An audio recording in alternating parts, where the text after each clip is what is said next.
السلام علیکم۔ لو جی، نوڈلز کو میں نے خوب گرم کر کے ریڈ کیا ہے۔ اس کے اندر پستے، بادام اور اخروٹ اور یہ ساری چیزیں ڈالی ہیں، اور اس کو چھوٹا چھوٹا میں نے چاولوں کی طرح کر دیا ہے۔ تو کیسا لگ رہا ہے آپ کو یہ؟ اوئے ہوئے ہوئے، بہت مزے کا۔ آج ہی بہت زبردست ٹھنڈا دن گزرا ہے، مزے کا 13-14 ٹمپریچر تھا لاہور میں، اور بہت مزے کا گزرا ہے۔ تو میں ابھی آفس سے آیا ہوں، اور بڑی باتیں جناب وہ سنائی دے رہی ہیں۔ اس دفعہ کل منگل ہے، اور کل ڈگڈگی کا تماشا ہوگا جو ہم نے آپ کو بتایا تھا۔ آپ نے بھی تماشا دیکھنا ہے تو پھر ٹی وی آن کر لینا، سوشل میڈیا والا، وہ آپ کو ادھر نظر آ جائے گا۔ سر جی، کل کی تبدیلی کیا آئی ہے؟ عظمیٰ نے اعلان کیا ہے، عظمیٰ باجی نے، علیمہ باجی نے یا عظمیٰ باجی نے، کہ جناب ہم کل سورت یاسین پڑھیں گے، اور کل یہ ڈرامہ یہ کریں گے کہ جناب علی ہم تو سورت یاسین پڑھ رہے تھے، ہمارے اوپر پانی پھینک دیا گیا۔ اندازہ کریں مذہبی ٹچ۔ ان سے پوچھو کبھی کہ انہوں نے کوئی، عمران خان نے بھی کبھی آپ کو یہ سورت یاسین والی بات کہی ہے؟ سورت یاسین باہر پڑھیں گے کیوں بھئی؟ یکدم سورت یاسین، کوئی فوت ہو گیا ہے، یہ سیاسی ہتھ کنڈا ہے، یہ سیاسی ہتھ کنڈا ہے سر جی۔ سورت یاسین پڑھیں گے کیوں؟ گھروں میں پڑھو گھروں میں سورت یاسین پڑھو۔ اڈیالہ جیل کے باہر آ کے احتجاج کرنا ہے اور سورت یاسین پڑھنی ہے، اور لوگوں کا رستہ روکنا ہے اور رکاوٹیں ڈالنی ہے۔ بہت ڈرامے، یہ ڈرامے اب نہیں چلیں گے، نا نا نا نا، اب یہ ڈرامے نہیں چلیں گے۔ اب سورت یاسین پڑھو یا سورت کوثر پڑھو، کوئی فرق۔ وہ مجھے یاد آ گیا، ایک بندے کا انٹرویو ہو رہا تھا، تو ایک بندہ باہر گیا، اس نے کہا بھائی تیرا کیا نام ہے؟ انٹرویو لینے والے نے پوچھا، انہوں نے کہا جی میرا نام نا کوثر ہے۔ انہوں نے کہا چل سنا سورت کوثر سنا۔ انہوں نے کہا جی نا اعطیناک کل کوثر فصلی لربک وانحر ان شانئک ھو الابتر، سنا دی۔ تو باہر جب نکلا تو اسٹوڈنٹ نے پوچھا یار کی پوچھ رہے سن؟ انہوں نے کہا یار میرے کو تو انہوں نے سورت کوثر پڑھی ہے، سنی ہے، تے مینوں تو جڑا نا بس میں آ گیا۔ ہن باہر ایک بندہ بیٹھا سی، وہ نام سی یاسین۔ تمہیں پتہ ہے نا یاسین سورت ذرا لمبی ہے۔ اور پریشان ہو گیا کہ یار انہوں نے میرے کو لگا یاسین سن لئی، مینوں تو نہیں آندی، تے میں کی کہاں گا۔ کہتے جی انہوں نے اندر انہوں نے پوچھا، جب انٹرویو واسطے گیا نا منڈا، انہیں پوچھا کیا نام ہے آپ کا؟ کہتے جی میرا نام تو یاسین ہے، لیکن مینوں کوثر کہندے نے، تاکہ بھئی مجھ سے بھی کوثر ہی سنے سورت۔ تو یہ سر جی آپ جیل کے باہر آئے ہیں، اڈیالہ جیل کے باہر سورت یاسین پڑھنے کے لیے سڑک پہ۔ بھئی سورت یاسین پڑھنی ہے تو علیمہ باجی اپنے گھر میں پڑھو، بنی گالہ میں پڑھو، کہیں پڑھو نا، گھر میں پڑھو جو سکون سے جہاں پڑھ سکتے ہو تم۔ تو آپ نے یہ کیا کیا ہے کہ جناب اڈیالہ جیل کے باہر جی سورت یاسین، میرے خیال ہے ان کو نا وہ رحم آ گیا ہے، سارے قیدیوں کے لیے سورت یاسین پڑھ رہے ہیں تاکہ سارے قیدیوں کو چھوڑ دیا جائے۔ نہیں سر جی یہ بات نہیں ہے۔ سر جی جب سے عمران گیا ہے نا، انہوں نے ہر کلیہ استعمال کر کے دیکھ لیا ہے۔ وہ امین گنڈا پوری کہتا ہوں، وہ جو کیا تھا امین گنڈا پوری، اس کو ہر جمعرات کو وہ آتا تھا، دھماکے کرتا تھا، سارا کچھ کرتا تھا، وہ ان کی فیل ہو گئے ہیں۔ وزیر اعلیٰ تبدیل کر کے دیکھ لیا ہے، وہ ان کے فیل ہو گئے ہیں۔ اسمبلیوں سے استعفے دے کے دے لیے، وہ کوئی بھی ایک بھی ان کی سکیم کامیاب نہیں ہوئی جس کی وجہ سے وہ عمران خان کو جیل سے نکال سکیں۔ باہر کی دنیا سے بھی رابطہ کیا ہوگا انہوں نے، ہمارے پاس کوئی ٹھوس ثبوت تو نہیں ہے، لیکن سر جی جب تک یہ عمران اپنی زبان کو کنٹرول میں نہیں نہ لائے گا، یہ کامیاب ہو ہی نہیں سکتے۔ اب وزیر اعلیٰ وہ KP کے ہے، اور دورے کر رہے ہیں سندھ کے اور پنجاب کے۔ بھئی شرم کرو، اپنے صوبے میں اپنے گھر کو تو دیکھو۔ ابھی پرسوں 40 ارب روپے کی کرپشن کا ان کے اوپر الزام لگا ہے کہ وہ انہوں نے کرپشن کی ہے 40 ارب روپے کی. ٹھیک ہے. تو ان کا سر جی کوئی حربہ استعمال نہیں ہوگا، چاہے سورت یاسین پڑھیں یا سورت کوثر پڑھیں، انہوں نے کوئی حربہ کامیاب نہیں ہو سکتا. یہ میں آپ کو بتا رہا ہوں. کیوں؟ کہ ان کی نیت خراب ہے. اب دیکھیں، صبح میں نے ویلاگ بنایا تھا کہ ان کو آرمی نے کہا تھا کہ اگر بھائی آپ سچے دل سے معافی مانگ لیں تو آپ کو معاف کر دیا جائے گا اور آپ باہر آ جائیں گے. تو لیکن نہیں، وہ بھی جناب کان اینج کر کے نک پھڑنا ہے، ادھروں پھڑنا ہے، سیدھا نہیں پھڑنا. تو یہ سر جی ناکام ہے، یہ ناکام و نامراد ہے بالکل. اور کوئی جیل سے یہ ایسے باہر نہیں آئے گا. کوئی بہنیں لکھ کے دے دے نا کہ ہم باہر سیاسی بیان بازی نہیں کریں گے، ان کی ملاقات ہو جائے گی. یہ لکھ کے دے دیں کہ ہم جناب علی کوئی ایسی بات نہیں کریں گے اور ہمیں ملاقات کرنی دی جائے، تو وہ کہہ رہے ہیں کہ کرنے دی جائے گی. تو لیکن یہ نہ لکھ کے دیں گے نہ وہ کریں گے. یہ الٹا اسٹریٹ پاور دکھا رہے ہیں. وہ اس میں بھی فیل ہو چکے ہیں. ایون جو KPK میں جلسے ہوتے ہیں نا، جہاں گرفتاری کا خطرہ نہیں ہے، وہ بھی کوئی اتنے بڑے نہیں ہوتے کہ بندہ کہے جی سارا ملک ہی باہر نکل آیا.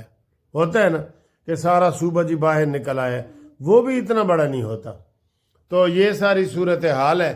تو ان کا آپ دیکھ لیں کہ ان کا کیا ہونے والا ہے. ایک اور بات میں ضروری بات آپ کو بتاؤں.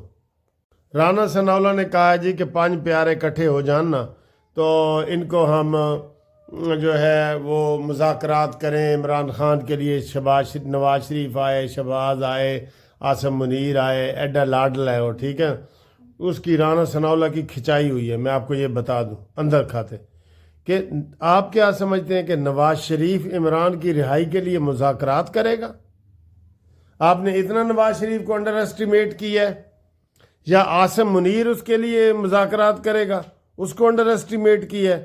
تو رانا ثناءاللہ کی جناب علی ٹھیک ٹھاک ٹھکائی ہوئی ہے کہ یہ بیان آپ نے کیوں دیا ہے کہ جناب ہم عمران خان کی رہائی کے لیے 5 پیارے اکٹھے ہو جائیں جی، عاصم منیر اکٹھا ہو جائے. یہ نہیں ہوگا. یہ سر جی یہ بھی غلط فہمی ہے.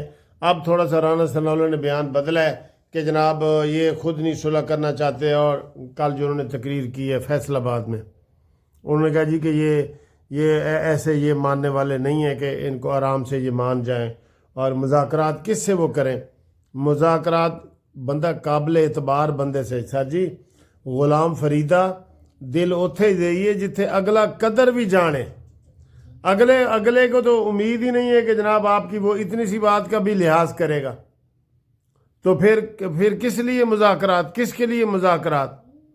وہ تو بین الاقوامی طور پہ بدنام ہو چکا ہے عمران خان، جس کا کوئی اعتبار نہیں ہے. ٹھیک ہے. اور یہ دیکھیں آج کی سیر بھی کریں. السلام علیکم. یہ موجودہ جو سردیاں ہیں نا، یہ آج جنوری 2026 کی جو ہے وہ 5 تاریخ ہے. ٹھیک ہے. اور بھٹو کا یوم پیدائش بھی منایا جا رہا ہے، وہ بھی آپ کو دکھائیں گے. لیکن آج سب سے زیادہ جو ہے نا سردی لاہور میں اس وقت جو ہے نا وہ پڑ رہی ہے. اور میں مال روڈ کی آپ کو سیر کروا رہا ہوں. یہ بہت بڑی بات ہے. یہ پینورما شاپنگ سینٹر کے پاس میں کھڑا ہوں. اور اس وقت ویسے ہمارے حساب سے تو 13 اور 14 ٹمپریچر ہے، لیکن لاہور کے حساب سے یہ بہت زیادہ ہے. 13-14 ٹمپریچر جو ہے نا لاہور کے حساب سے بہت زیادہ ہے. ٹھیک ہے. تو یہ میں ادھر سے سموسے لے رہا ہوں. یہ جی یہ ان کی چکن کے سموسے ہیں، یہ چکن رول ہے، اور یہ بڑے گرم وہ بنا کے دے رہے ہیں. اور یہ میری پسندیدہ جگہ ہے جی. یہ آپ دیکھ رہے ہیں کتنا خوبصورت ماحول ہے. یہ شام کے جناب وہ ہو رہی ہے، اور یہ سمٹ مینار ہے. اور یہ دیکھیں جی 5 جنوری کا سورج غروب ہو رہا ہے جناب علی. 5 جنوری. یہ دیکھیں اتنی ٹھنڈ ہے، لیکن آپ یقین کریں مجھے بہت مزہ آتا ہے. ایک سوال میں نے آپ سے پوچھنا ہے کہ میں 8 جنوری کو پیدا ہوا ہوں، تو مجھے سردیاں بہت اچھی لگتی ہیں. تو میں نے آپ سے یہ پوچھنا ہے کہ جو سردیوں میں پیدا ہوتے ہیں تو کیا ان کو سردیاں اچھی لگتی ہیں، اور جو گرمیوں میں پیدا لگتے ہیں تو ان کو گرمیاں لگتی ہیں؟ اپنے کمنٹس کر کے بتائیں آپ کب پیدا ہوئے اور آپ کو کون سا موسم اچھا لگتا ہے. ٹھیک ہے. ادھر تو سر جی آج بہت پیارا موسم ہے، یقین کریں بہت پیارا موسم ہے، بہت. تو وہ اکثر گانا بھی آپ کو سناتا ہوں کہ تیری 2 ٹکیاں دی نوکری تو میرا لاکھوں کا ساون جائے ہے، یا وہ بھیگا موسم. تو یہ سارا ہوتا ہے نا، ہو سکتا ہے بارش بھی ہو لیکن بہت پیارا موسم ہے. لیکن اگر گناہوں کی یا کفاروں کی یا بینیفیشریز کی لسٹ بنائے گے تو پیپلز پارٹی اتنی بڑی گنہگار نہیں ہے جتنی پڑھے لکھے طبقے. مجھے عام آدمی مزدور کسان تو آج بھی پارٹی کو یاد کرتا ہے، لیکن مجھے افسوس ہوتا ہے جب پڑھا لکھا طبقہ آپ کمپیرزن تو کیا کریں نا دوسری جماعتوں. آج تک جتنا الیکشن ہوا ہے، کوئی الیکشن کمیشن، میں بار بار کہتا ہوں، کوئی جج، کوئی جرنیل اس کی پیپلز پارٹی بینیفیشری نہیں ہے. یہ میں ڈیبیٹ کرنے کے لیے تیار ہوں. تو میں آج بھی کہتا ہوں ساقی صاحب، آپ کے جو جذبات ہیں یہی جذبات ہونے چاہیے. پارٹیوں کے اندر آوازیں ہر قسم کی ہونی چاہیے، اور یقین جانیے آج بھی رول آف لا کی سخت ضرورت ہے. گھٹن کا ماحول ہے، کوئی شک نہیں.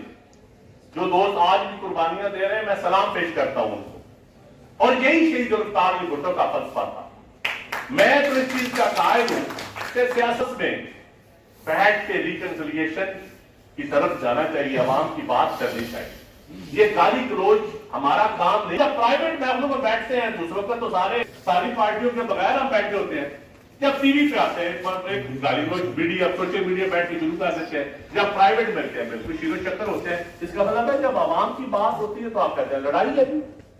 اس سے بڑی منافقت کیا ہے؟ اس سے بڑی منافقت نہیں ہے کہ عوام کی بات کرنے کے لیے لڑائی ہے. بھی ہمارے نظریے مختلف ہے، وہ جماعت اسلامی کہاں کا ہے، لیکن جب سوشل گیدرنگ میں آپ اکٹھے ہوتے ہیں، اپنی بیٹی کے شادی یا دوسرے کے بیٹے کے ولیمے پہ اکٹھے ہو سکتے ہیں، عوام کے چولہے کے لیے، عوام کے حق کے لیے نہیں ہو سکتے. اس کا مطلب ہے سوسائٹی میں ہمیں مقابلہ منافقت سے بھی کرنا ہے. اور شہید ذوالفقار علی بھٹو سے اور ہمیں کیا چاہیے؟ جس نے پھانسی کا بند سے آگے کیا چیز ہوتی، جو 2 بیٹے دے گیا، بیٹی دے گیا، پورا خاندان دے گیا. اور اس سے آگے ہم اسے کیا بھٹو خاندان سے ہم کیا پیپل پارٹی سے ہم مانگیں گے؟ کیا پیپل پارٹی کا اور آپ امتحان لیں گے؟ اگر آپ کے قیدی ہو ڈھاکہ میں تو وہ بھی پیپل پارٹی کا ہے واپس. اگر ایٹامک بم آج دنیا میں آپ ایٹم بم کی وجہ سے آج لوگ آپ کی عزت کرتے ہیں، کبھی آپ کو کسی فورسز میں شامل ہونے کی کہتے ہیں، کبھی آپ کے فیلڈ مارشل کی تعریف کرتے ہیں، تو یہ پیپلز پارٹی کی